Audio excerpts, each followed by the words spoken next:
Hi, welcome to love talkies. Guna the love warrior episode 5. Akhil పరిస్థితి ఎలా ఉందని డాక్టర్ని అడిగింది అహల్య. అప్పుడు డాక్టర్ మాట్లాడుతూ, తను ప్రజెంట్ డిప్రెషన్లో ఉన్నాడు. కొద్ది రోజులు ఈ బయట ప్రపంచానికి దూరంగా ఉంచితేనే కానీ మామూలు అవలేడు. ప్రస్తుతం అతడిని మార్చడం మీ చేతిలోనే ఉంది అని చెప్పాడు డాక్టర్. సరే డాక్టర్, వాడిని ఎప్పుడు డిశ్చార్జ్ చేస్తారు అని కళ్ళ నిండుగా నీళ్లతో అడిగింది అహల్య. అతన్ని ఎక్కువ రోజులు ఇక్కడ ఉంచలేం. బెటర్ మీరు అతన్ని స్పృహలో లేనప్పుడే ఇక్కడి నుంచి తీసుకెళ్ళిపోవడం మంచిది. నేను హాస్పిటల్ బ్యాక్ సైడ్ నుంచి అంబులెన్స్ ఏర్పాటు చేస్తాను. మీరు బయట ఉన్న మీడియా కంట్లో పడకుండా అందులో వెళ్ళిపోండి. ఆ తర్వాత తనను ఒక పీస్ఫుల్ ప్రదేశంలో ఉంచండి. నెమ్మదిగా అతనే సెట్ అవుతాడు అని చెప్పాడు డాక్టర్. ఆ మాటలు విని అహల్య బాధపడుతుంటే ఆమె భుజంపై మెల్లగా తట్టి, okay doctor, thank you so much అని అన్నాడు ఆదిశంకర్. ఇట్స్ ఓకే అండి, బట్ స్టిల్ జాగ్రత్త. కొన్ని రోజులు మెడికేషన్ అవసరం, సో మెడిసిన్స్ కూడా వాడండి. ప్రస్తుతం అతను ఎక్కువ ఆలోచించకుండా కూల్ అవ్వడానికి మెడిసిన్స్ యూజ్ అవుతాయి అని చెప్పాడు డాక్టర్. ఓకే డాక్టర్ అన్నాడు ఆదిశంకర్. ఆ తర్వాత ఆ ఇద్దరూ లేచి డాక్టర్ రూమ్లో నుంచి బయటికి వెళ్ళబోయారు. సరిగ్గా అప్పుడే ఒక వ్యక్తి డాక్టర్ రూమ్లోకి రావడానికి డోర్ ఓపెన్ చేసింది. దాంతో ఎదురుగా ఆమెను చూసిన ఆదిశంకర్ షాక్తో బిగుసుకుపోయాడు. అతని వెంటే ఉన్న అహల్య కూడా ఆమెను చూసి ఏదో తప్పు చేసినట్లు భయపడి ఆదిశంకర్ వెనుక దాక్కుంది. అదేమీ పట్టించుకొని ఆమె ఆదిశంకర్ వైపు ఒక సీరియస్ లుక్ ఇచ్చి సరాసరి డాక్టర్ దగ్గరికి వెళ్ళి అతనితో క్యాజువల్గా మాట్లాడడం మొదలుపెట్టింది. ఆ డాక్టర్ తమకు ఎందుకంత హెల్ప్ చేస్తున్నాడో అప్పుడే ఆదిశంకర్ అహల్యకి అర్థమయ్యింది. విషయం క్లియర్ అవ్వడంతో మరొకసారి ఆమెకు తాము చేసిన అన్యాయం గుర్తుకురాగా ఇంకొక క్షణం కూడా అక్కడ ఉండలేక మౌనంగా అక్కడి నుంచి వెళ్ళిపోయారు వాళ్ళిద్దరూ.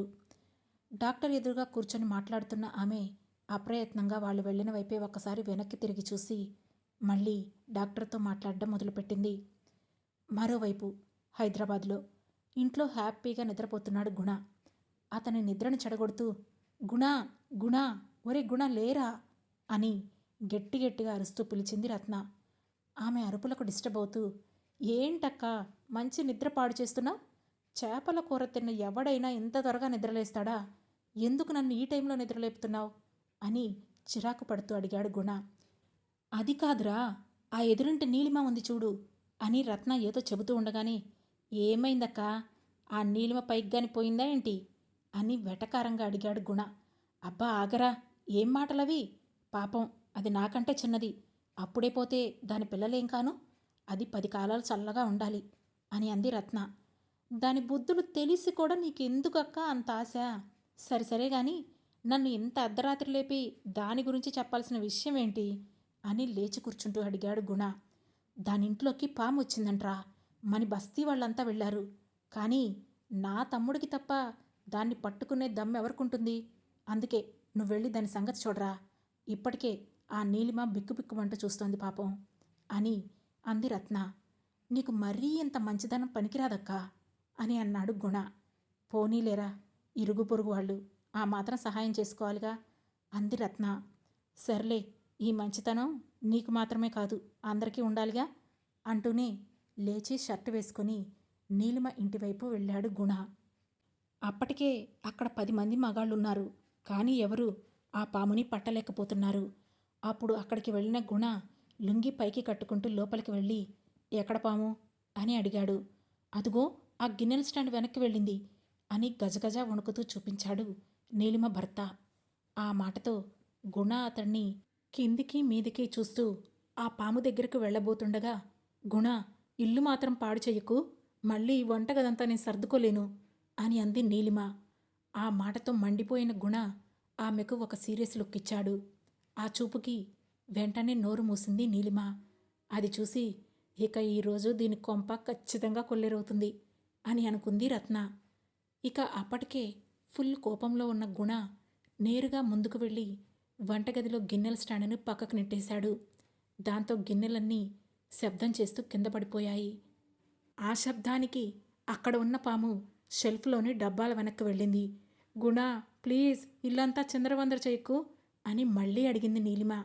ఆమె అలా అంటూ ఉంటే గుణాకి ఇంకా కోపం పెరిగిపోయి షెల్ఫ్లో ఉన్న పప్పు డబ్బాలు, పోపు డబ్బాలు, స్టీల్ గిన్నెలు అన్నింటినీ కిందకి నెట్టేస్తూ ఇల్లంతా గందరగోళం చేశాడు. అదంతా చూస్తున్న నీలిమ, వామ్మో, ఇప్పుడిదంతా సర్దుకునేసరికి తల ప్రాణం తోకకొస్తుంది అని లోపలే విలవలలాడుతుంది. కానీ మళ్ళీ ఇప్పుడు అతన్నేమైనా అంటే ఇల్లు మొత్తం తిరగేసి చివరికి పామును కూడా పట్టుకోకుండా వెళ్ళిపోతాడేమోనని భయంతో నోరు మూసుకొని ఉండిపోయింది నీలిమ.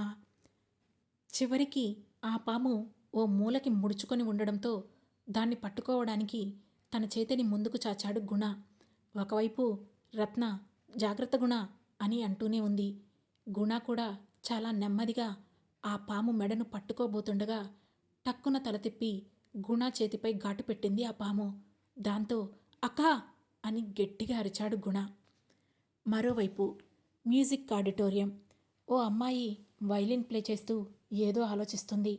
ఆమె పక్కనే మరో ఇద్దరు అమ్మాయిలు, అబ్బాయిలు కూడా దిగులుగా కూర్చొని ఉన్నారు. ఇలా ఎంతసేపు మౌనంగా ఉంటారు? ఏదో ఒకటి మాట్లాడండి అని అంది వాళ్లలో శాలిని అనే అమ్మాయి. ఏం మాట్లాడాలి? ఇంకా ఏం మిగిలింది మాట్లాడడానికి? అంతా అయిపోయింది. ఇన్ని రోజుల కష్టం బూడిదలో పోసిన పన్నీరులా అయిపోయింది. ఇక ఎవరూ మనకి షోస్ ఇవ్వరు. ఇక్కడితో మన మ్యూజిక్ కెరీర్ మొత్తం కొలాప్స్ అయినట్లే అని నిరాశగా అన్నాడు ఆ అబ్బాయిల్లో విక్కీ. ఎందుకు అఖిల్ అసలు ఇలా చేశాడు? వాడి వల్లే మనం ఈ రేంజ్కి వచ్చాం. కానీ ఈరోజు మళ్ళీ వాడి వల్లే అగాధంలో పడ్డాం. ఇక మనకి మ్యూజిక్లో కెరియర్ లేనట్టే. అందరం ఏదో ఒక జాబ్ చూసుకొని సెటిల్ అవ్వాల్సిందే అని బాధగా అన్నాడు విశాల్. అప్పటి వరకు వాళ్ల మాటలు వింటున్న టీనా అనే అమ్మాయి వయలిన్ మెల్లగా ప్లే చేస్తున్న సత్యతో, నువ్వేమీ మాట్లాడవేంటి సత్య? అఖిల్తో మాది జస్ట్ మ్యూజిక్ బంధమే. కానీ మీ ఇద్దరు 2 సంవత్సరాలుగా లవ్ చేసుకుంటున్నారు. ఇప్పుడు అఖిల్ సిచ్యువేషన్ చూసావు కదా, నువ్వింకా అతనితో రిలేషన్లో ఉంటావా అని అడిగింది. ఆ ప్రశ్నకు మిగిలిన ముగ్గురు కూడా సత్య ఏం చెప్తుందా అని ఆసక్తిగా ఎదురుచూశారు. ఆ మాటలు విని సత్య వయలిన్ ప్లే చేయడం ఆపేసి అందరి వైపు ఒకసారి చూసి మౌనంగా అక్కడి నుంచి లేచి వెళ్ళి విండోలో నుంచి బయటికి చూస్తూ ఆలోచనలో పడిపోయింది. ముందు రోజు నుండి ఆమె ఒక్క మాట కూడా మాట్లాడకపోవడంతో ఆమెను చూస్తుంటే ఆమె ఫ్రెండ్స్కు భయంగా అనిపిస్తోంది. అదే సమయంలో విండోలో నుంచి బయటకు చూస్తున్న సత్యకి ఎదురుగా సత్యభామ జ్యువెలర్స్ అనే బోర్డు క్లియర్గా కనిపిస్తోంది. ఆ బోర్డును చూస్తుంటే ఆమెకి కళ్ళ ముందు గతం మెదిలింది. మరీ పెద్దది కాకపోయినా ఒక 4 బ్రాంచెస్ ఉన్న కంపెనీ సత్యభామ జ్యువెలర్స్. ఆ షాపు ఓనర్ సత్య తండ్రి ఫణిభూషణ్. అతని ఒక్కగానొక్క కూతురే సత్య. స్టడీస్ అయిపోయాక ఆమెను కూడా తన జ్యువెలరీ కంపెనీకి ఓనర్ని చేయాలనేది అతని కోరిక. కానీ సత్య మాత్రం చిన్నప్పటి నుండి మ్యూజిక్ నేర్చుకుంటూ తండ్రి మాటల్ని కాదని మ్యూజిక్ వైపే అడుగులు వేసింది. దాంతో ఓసారి ఆ తండ్రి కూతుళ్ళిద్దరికీ గొడవయింది. మ్యూజిక్ కావాలా మేం కావాలా అని ఆయన అడిగిన ప్రశ్నకి సత్య తన మ్యూజిక్ కెరియర్నే ఎంచుకుంది. ఆ ప్రయత్నంలోనే అఖిల్ ట్రూప్లో ఆర్టిస్ట్గా జాయిన్ అయ్యింది. ఇద్దరికీ మ్యూజిక్ అంటే ప్యాషన్ కనుక త్వరగానే కనెక్ట్ అయ్యారు. మొదట ఇద్దరూ ఫ్రెండ్స్ అయ్యారు. ఆ తర్వాత లవర్స్ అవ్వడానికి ఇంకా ఎక్కువ కాలం పట్టలేదు. మ్యూజిక్లో ఒక మంచి పొజిషన్కి వచ్చిన తర్వాత ఇద్దరూ పెళ్లి చేసుకోవాలని డిసైడ్ అయ్యారు. కానీ ఈరోజు అఖిల్ చేసిన పని వల్ల తనకు ప్రాణమైన మ్యూజిక్నే కోల్పోతానేమో అనే భయం ఆమెను మాట్లాడనివ్వడం లేదు. సరిగ్గా అదే సమయంలో ఆమె మొబైల్ రింగ్ అయ్యింది. ఏదో తెలియని నెంబర్ నుంచి కాల్ వస్తూ ఉండడంతో కాల్ లిఫ్ట్ చేసిన సత్య అవతలి మాట్లాడిన వ్యక్తి చెప్పింది విని హడావుడిగా అక్కడి నుంచి వెళ్ళిపోయింది. ఆమె ఎందుకంత హడావుడిగా వెళుతోంది? అఖిల్కి మళ్ళీ ఏమైనా జరిగిందా ఏంటి అనుకుంటూ మిగిలిన ఫ్రెండ్స్ కూడా టెన్షన్ పడుతూ ఆమె వెనకే వెళ్ళారు. కానీ అప్పటికే సత్య తన కారులో చాలా దూరం వెళ్ళిపోయింది. మరోవైపు హాస్పిటల్ నుంచి అఖిల్ని ఓ మారుమూల ఉన్న తన ఊరికి తీసుకువెళ్ళాడు ఆదిశంకర్. స్పృహలోకి వచ్చిన అఖిల్ ఎవరితో మాట్లాడడం లేదు. సైలెంట్గా ఉండిపోతున్నాడు. కనీసం ఫోన్ కూడా ముట్టుకోవడం లేదు. దాంతో కొడుకు ఏమవుతాడోనని బాధపడుతూ ఉంది అహల్య. తన కొడుక్కి ఇప్పుడు తన అవసరం ఉంది అనుకున్న ఆదిశంకర్, అహల్య కూడా అఖిల్తోనే చాలా రోజులు ఉండిపోయారు. కానీ అతను మాత్రం వాళ్ళని ఏమాత్రం పట్టించుకోవడం లేదు. ఆదిశంకర్ తన పవర్తో అఖిల్పై ఉన్న కేసును కూడా లేకుండా చేశాడు. మౌనంగా ఉన్న అఖిల్ దగ్గరికి వెళ్ళిన అహల్య ఆ రోజు ఎన్ని రోజులని ఇలా ఉంటావురా అని నెమ్మదిగా అడిగింది. ఆ మాటతో అఖిల్ కోపంగా ఆమె వైపు చూశాడు. ఆ చూపుకి తడబడిన అహల్య, అలా కాదురా, ఇంకా జరిగిపోయిన దాని గురించి ఎన్ని రోజులు ఇలా ఆలోచిస్తూ ఉంటావు చెప్పు అని ఇంకా ఏదో మాట్లాడబోయింది. కానీ ఆమె మాటలను మధ్యలోనే అడ్డుకుంటూ, నువ్వు నాకిప్పుడు ప్రవచనాలు చెప్పకు మమ్మీ. ఆయన వల్ల నేను నా లైఫ్ పోగొట్టుకున్నాను. నీ వల్ల నా కెరియర్ పోగొట్టుకున్నాను. అసలు మీరు నా తల్లిదండ్రులేనా? ఆ మాట అనుకోవడానికే నాకు అసహ్యంగా ఉంది అంటూ ముఖం తిప్పుకున్నాడు అఖిల్. అతని మాటలకు అహల్య కళ్ళలో నీళ్లు తిరిగాయి. అలా అనుకురా, ఎవరూ ఏది కావాలని చేయరు. అలా జరిగిపోతూ ఉంటాయి లైఫ్లో. నువ్వు మమ్మల్ని నిందించడం ఆపేసి ఇక నుంచైనా నీ ఫ్యూచర్ గురించి ఆలోచించు. ఇలా ఎన్ని రోజులుంటావు? మీ నాన్న కూడా నిన్ను చూసి బాధపడుతూ బిజినెస్ అంతా వదిలేసి ఇక్కడే ఉండిపోయారు. నువ్వేమో కేవలం మమ్మల్ని నిందిస్తూ నీ లైఫ్ గురించి పట్టించుకోవడం లేదు. ముందు నీ లైఫ్ గురించి ఆలోచించుకోరా అని అంది అహల్య. ఆమె మాటలకి వస్తున్న కోపాన్ని అదుపు చేసుకుంటూ, ఏమ్మా, నీకసలు ఆయన తప్ప ఇంకెవరూ కనిపించరా? ఇప్పుడు కూడా అతను ఇక్కడే ఉండాల్సి వచ్చిందని బాధపడుతున్నావా అని అడిగాడు అఖిల్. ఆ మాటతో తలదించుకున్న ఆమె, నాకు ఆయన తర్వాత ఎవరైనా అని చెప్పి అక్కడి నుంచి లేచి వెళ్ళబోయింది. వెంటనే అఖిల్, ఒక్క నిమిషం అమ్మా అని అన్నాడు. అహల్య ఆగి ఏమిటన్నట్లు చూసింది. అప్పుడు అఖిల్ చిరాగ్గా, మీలాంటి గొప్ప పేరెంట్స్ ఇక ఇక్కడ ఉండాల్సిన అవసరం లేదు. ఇప్పటికే మీ లైఫ్లో విలువైన 4 రోజుల టైంని నా కోసం వేస్ట్ చేశారు. ఇంకా వేస్ట్ చేసుకోకుండా మీ ఇద్దరు ఇక్కడి నుంచి వెళ్ళిపోండి. నేను ఇక్కడే కొంతకాలం ఒంటరిగా ఉండాలనుకుంటున్నాను అని అన్నాడు అఖిల్. అతని మాటలు బాధగా అనిపిస్తున్నా కూడా ఇప్పుడు అఖిల్కి నచ్చినట్లే చేయడం మంచిది అనుకున్న అహల్య మౌనంగా అక్కడి నుంచి వెళ్ళిపోయింది. ఆ తర్వాత మరో గంటకే ఇద్దరూ అఖిల్ని మాత్రమే అక్కడ వదిలేసి సిటీకి వెళ్ళిపోయారు. అఖిల్కి తోడుగా ఇంట్లో పనివాళ్ళున్నారు. ఇక ఆ రోజంతా ప్రశాంతంగా ఉండడానికి ట్రై చేశాడు అఖిల్.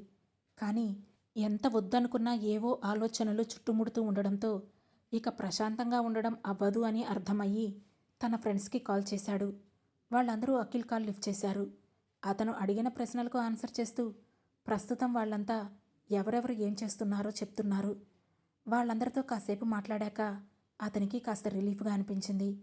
దాంతో చివరికి ఇబ్బందిగానే సత్యకి కాల్ చేశాడు అఖిల్. అవతల వైపు ఫోన్ రింగ్ అవుతోంది. కానీ ఇటువైపు మాత్రం అఖిల్ హార్ట్ ఫుల్ స్పీడ్లో కొట్టుకుంటోంది. ఫోన్ రింగ్ అయ్యి ఆగిపోయింది. నిజానికి ఆమెతో మాట్లాడడానికైతే కాల్ చేశాడు కానీ ఎప్పుడైతే ఫోన్ రింగ్ ఆగిపోయిందో అమ్మయ్య లిఫ్ట్ చేయలేదు అని రిలీఫ్గా ఫీల్ అయ్యాడు. నిజానికి అలా ఎందుకు అనుకున్నాడో అతనికే తెలియాలి. మరోవైపు గుణాకి పాము కాటు వేయడం చూసిన రత్న తన తమ్ముడి అరుపు విని కంగారుగా, వామ్మో, నా తమ్ముడికి పాము కరిచింది అని ఒక్క అంగలో అతని దగ్గరకు వెళ్ళి వెంటనే గుణ చెయ్యి పట్టుకొని నోటితో విషాన్ని పీల్చి పక్కన ఉమ్మింది. అయినా అనుమానం తీరక పదే పదే అలాగే చేస్తూ ఉండడంతో, ఓ రత్న, వదిలితే నీ తమ్ముడు బాడీలో ఉన్న రక్తం మొత్తం లాగేసేటట్లున్నావు, ఇక ఆగు, ఆ విషయం ఎప్పుడో బయటికి పోయి ఉంటుంది అని అంది పావని. అప్పటి వరకు అక్కనే ప్రేమగా చూస్తున్న గుణ వెంటనే, నాకు బాగానే ఉంది లెక్క, ముందు నువ్వు ఈ నీళ్లు తాగు అంటూ ఓ గ్లాస్ వాటర్లో ఉప్పు కలిపి రత్నకి పట్టించాడు.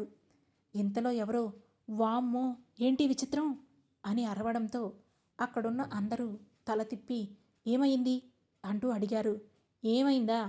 ఎక్కడైనా పాము కరిస్తే మనిషి చస్తాడు, కానీ ఇదేంది, గుణాన్ని కరిచిన ఆ పాము చచ్చింది అంటూ మూలన చచ్చిపడిన పాము వైపు చెయ్యి చూపించాడు అతను. దాంతో అక్కడున్న అందరితో పాటు రత్న, గుణ కూడా అక్కడికి వెళ్ళి చూడగా నిజంగానే కాసేపటి క్రితం గుణాన్ని కాటేసిన పాము అక్కడే చచ్చిపడి ఉంది. అది చూసి గుణ, రత్న షాక్ అవుతూ ఇద్దరూ ఒకరి ముఖాలు ఒకరు చూసుకున్నారు. ఆ తర్వాత ఏం జరగబోతుంది? గుణాన్ని కాటేసిన పాము ఎందుకు చనిపోయింది? అఖిల్ లైఫ్ ఎలాంటి మలుపులు తిరగబోతుంది? తెలుసుకోవాలంటే వెంటనే మన లవ్ టాకీస్ ఛానల్ను సబ్స్క్రైబ్ చేసుకొని గుణ ద లవ్ వారియర్ స్టోరీలోని నెక్స్ట్ ఎపిసోడ్ను వినండి. మా ఈ కథ మీకు నచ్చినట్లయితే లైక్ చేసి, షేర్ చేసి, కామెంట్ చేసి, అలాగే హై పాయింట్స్ కూడా ఇచ్చి మమ్మల్ని సపోర్ట్ చేయండి. Thank you.